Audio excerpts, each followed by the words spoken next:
Hey guys, so today I'm flying to New York.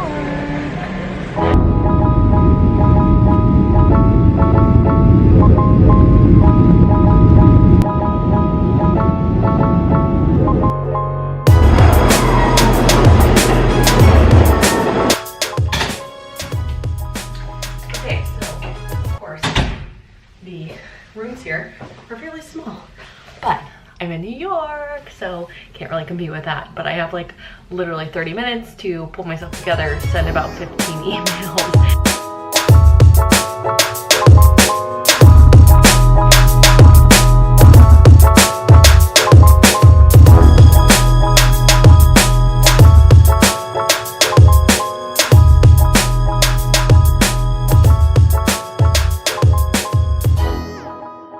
So today I'm in New York City with Phillip Van Nostrand, and we had brunch this morning, and we have a few fun things we were talking about that I feel like I want to share with all of you. So I guess tune in to our convo next. Yes. Okay, so I wanted to follow up on a conversation we started a couple days ago about a project you're working on, and I think I respect you a lot as a freelancer in the industry, not only as a photographer but as a business person. And so I'm curious if we want to talk about that a little bit more, what you're focusing on, and so forth. So what are you working on? I'm working on a lot of things, but I think a theme that's come up in my life a lot with conversations that I've had with people who work 9 to 5 or work for themselves is like sort of living an adventurous, epic life. And I want that. I had an idea to write a book called How to Live an Epic Freelance Life. Okay. And so that's what I'm doing. And that's what I'm considering is my brand, basically, like my personal brand. From this point forward until that changes. How to live an epic freelance life. So I'm curious, how are you beginning to tackle that project? Because that seems really overwhelming to me. Yeah. Like, how are you deciding to organize that content? Have you been taking notes generally, and now we're like building chapter by chapter? Just tell me more about that. No, that's exactly it. I decided, I don't know why, like the easiest way for me to organize my thoughts was in Evernote. So I'm actually writing the book in Evernote.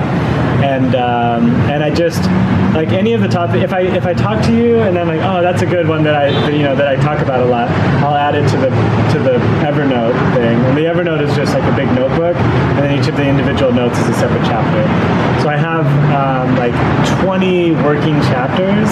There are things like the 5-year rule, finding your secret power, the power, like having a business partner, like mentorship, being frugal, all of these things. Everything is a life hack. These are all different chapters. I feel like you're known for having some good life hacks. Yeah. And the little stuff that people don't know about, like the power of language. There's the things that I never... From like a sales perspective? No. Or in my life, I never use the words I need to, or I should, or I have to. Okay. Almost never. I never say like, oh, I should blog more, or I need to work on my website. Like I only do things out of a desire, like a want. Because I think need to and shoulds come from external sources, and then those usually end up in shame or like frustration. So I know one thing that we've also talked about before is like you're really good with deadlines, you're really good with personal goals, you're really good about turning off Facebook and saying I'm going to hold myself accountable, XYZ. Do you have any tips of how people can hold themselves more accountable to live a more productive, hacked life? Sure. I've started doing 2 things this year that have been really amazing in terms of productivity and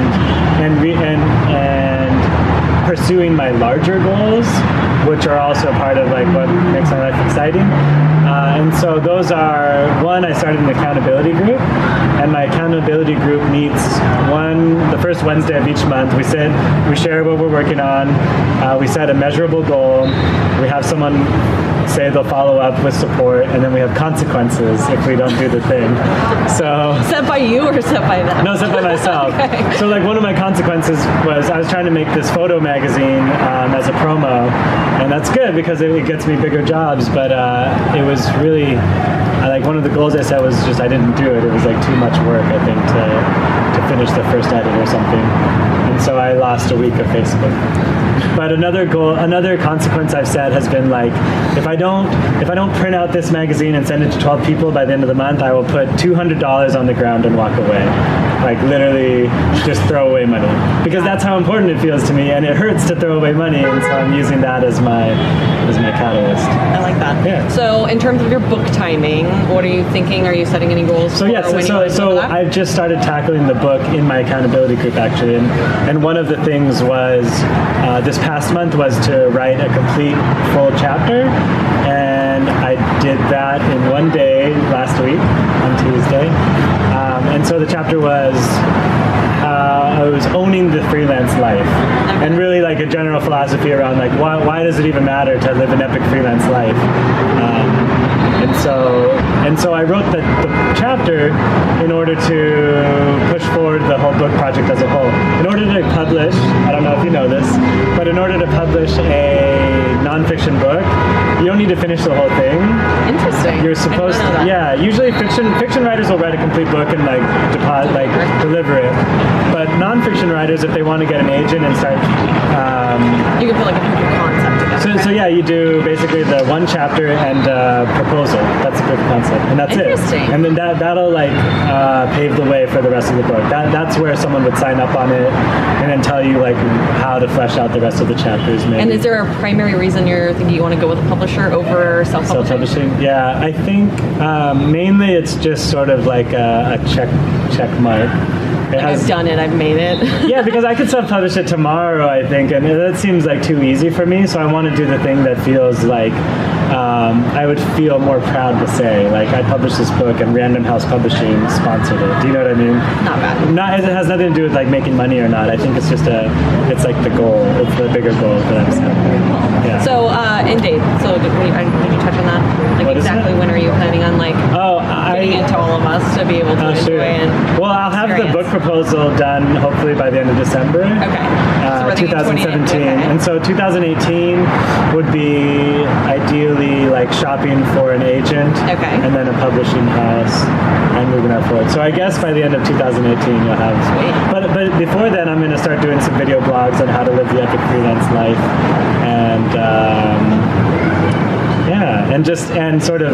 and do maybe some content behind the book, like some videos. I want to interview people like you who are also living epic freelance lives. You know what I mean? Yeah, I think I feel like a lot of people would really enjoy that content. Do you feel like that title applies to you when you hear the term living an epic freelance life? I think yes.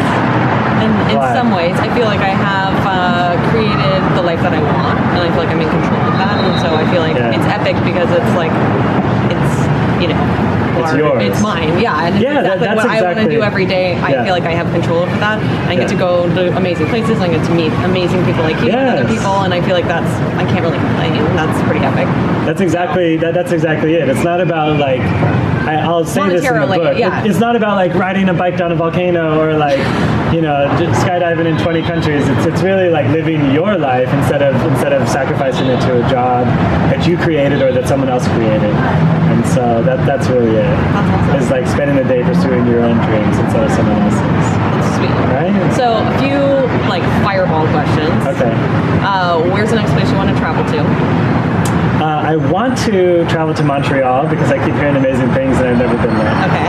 What is the like app or like I guess productivity hack that you are like really into right now? I don't know if this counts, but I've been addicted to podcasts lately, so I'm listening to podcasts on Stitcher, and I listen to them at 1.5 speed, so I get through more podcasts a day. That's a hack. Yes. And what is your like go-to camera equipment right now, or is there like your next camera that you're really got your eyes on? I'm working with the Canon 5D Mark III, which is like a full-frame digital SLR camera, and I'm currently in the market for the next version, the Mark IV. Okay. The price has gone down a little bit since it came out a year or two ago. And then where can people find you online? Everywhere, basically, Phillip VN, PhillipV. Which you have amazing stuff that you share all the time. So Yeah, but I have I have different Instagram and a couple of different websites. But if you just Google that, yes, find me. Well, I'm looking forward to the book launch, of course. Thank you. And I'm hoping the podcast is something that I can start listening to. Yes. So you should launch that, and I would love to help you in obviously any way that I can share the epic life that we have. Yes. So, yeah, Great. thank you. High five. So I'm back in my studio from New York, and you also saw me interview Phillip Van Nostrand, and I just loved my time with him. We had a great long brunch, and it seems like we'd really get into deep conversations about business and about life hacks and about living an epic life, which he does so well at. And so I hope you enjoyed it. This is the first of many to come. I have been traveling and interviewing and filming some of the behind the scenes things that my friends and I talk about while we're together and kind of what we're scheming, and I think there's a lot of value that I'm excited to share with all of you watching. So stay tuned. I'm going to be putting out routine videos.